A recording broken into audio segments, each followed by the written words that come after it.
Hi, I want to talk to you today about bipedalism, or walking upright on 2 feet. So I'm going to skip through a few of these slides and focus on just a couple.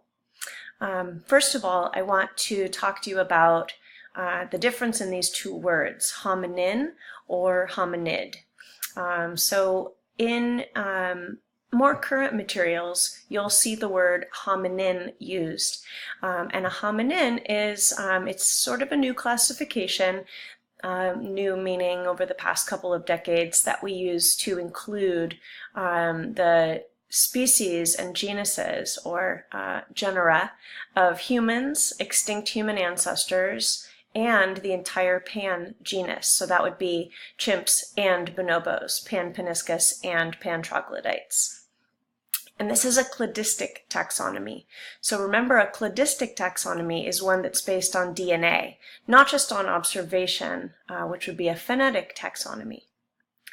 An older use of the term was when people used to use the term hominid to talk about the different classifications, and hominid was used as the sort of group that humans were included in, and it included humans and extinct human ancestors only. So the reason why this changed was that we learned that when you look at DNA, everything we know now, for instance, the chimpanzees, bonobos, and gorillas' DNA is closer to humans than the chimpanzee, bonobo, and gorilla DNA is to orangutans, for instance. So because we learned about the genomes of these very, very recent ancestors, or let's say relatives of ours, with whom we share a recent ancestor, that DNA allowed us to see an accurate picture, and so the classifications changed a little bit. So you will still hear us using the term hominid, but it is a larger grouping.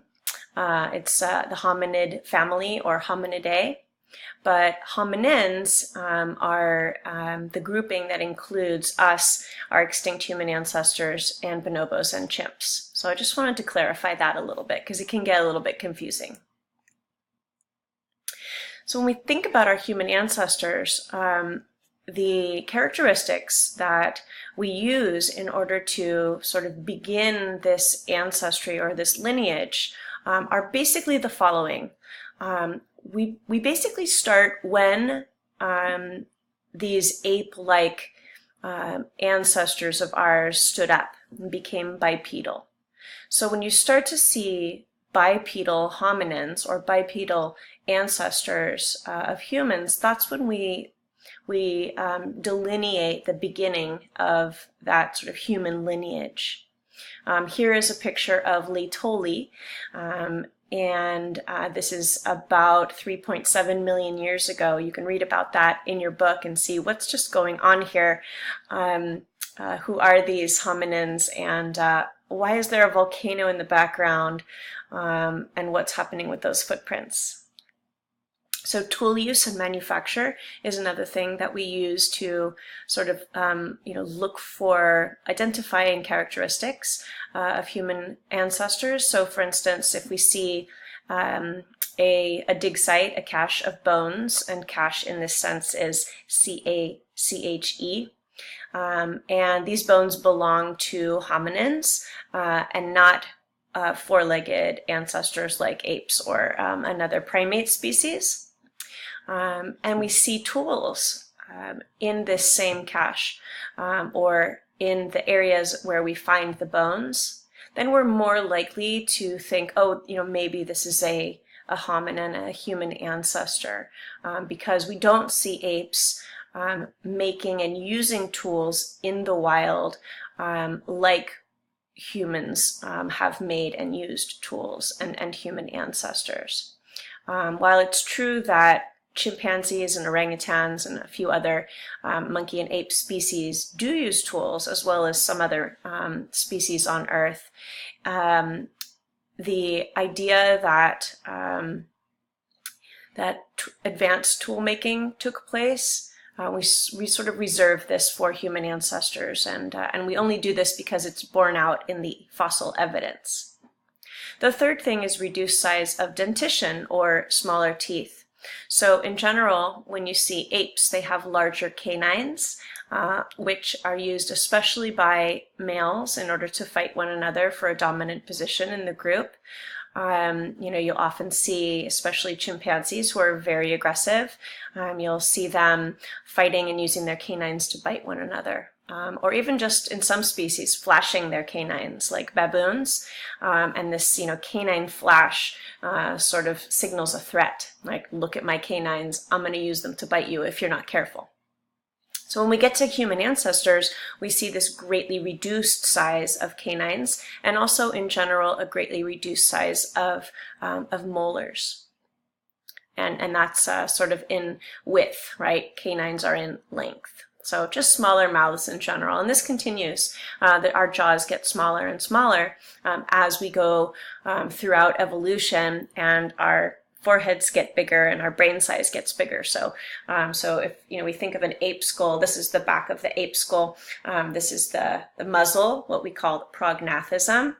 Over time, this whole skull sort of goes like this, right? So the face gets flatter and flatter, jaw gets smaller, and the brain case gets larger and more rounded.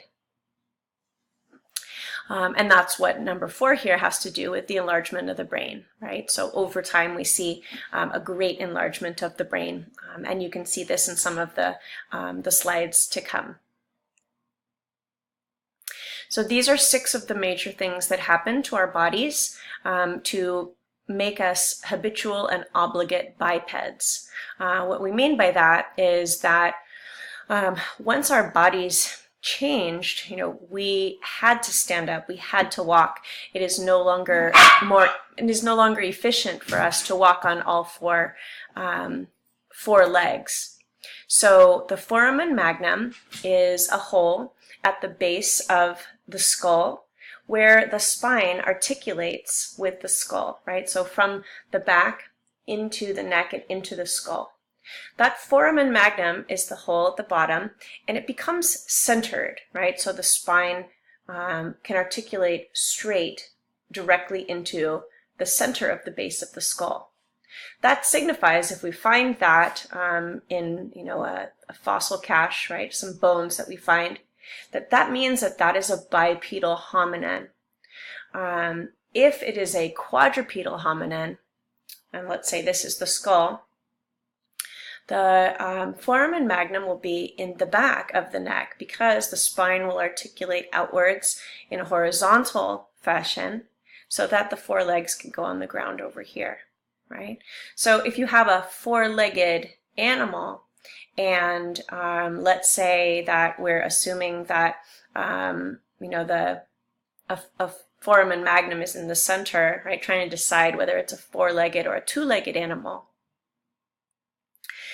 If in fact the foramen magnum is in the center, and we assume it's the spine is horizontal for a four-legged animal, that animal would always be looking down, right? That is not an adaptive feature for an animal, right? They would just bump into things and they wouldn't be able to see their predators coming, right? So in fact, as evolution occurred and as hominins stood up, the foramen magnum became centered. So it is sort of obligatory for us to be standing up on two legs with a straight spine. Some of the other things that happened were that we started to have an S curve in our spine, right? That S curve is what we have today, where our lower back takes a lot of that weight in our lumbar region, and that's why we have a lot of back problems, unfortunately. But hey, standing up was worth it. There are a lot of things that we can do standing up that we couldn't do on all four legs. So this is one of those trade-offs of evolution. So we got an S curve in our back instead of a C curve, which which all four-legged primates have, right? They don't have the kind of S curve that we have. They just have one single curve in their back while they're walking on four legs. Also, the pelvis, from apes to hominins, the pelvis shortens. The pelvis, of course, is your hip bones, right? Sort of shortens lengthwise, and broadens, right? Becomes like a little basin. And this becomes the center of gravity. The gluteus maximus, or what we could call the butt muscles, right? They end up behind the hip. They create a butt as we know it, right? Sorry to be crude about that, to be frank.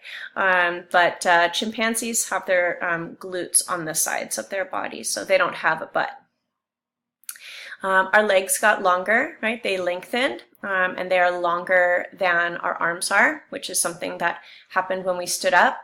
Our femurs, or our thigh bones, they angle inward, and you'll notice that there is an angle from our hips to our knees, right, on that femur. And then we have our lower leg bones, and at the bottom of our lower leg bones, of course, our feet.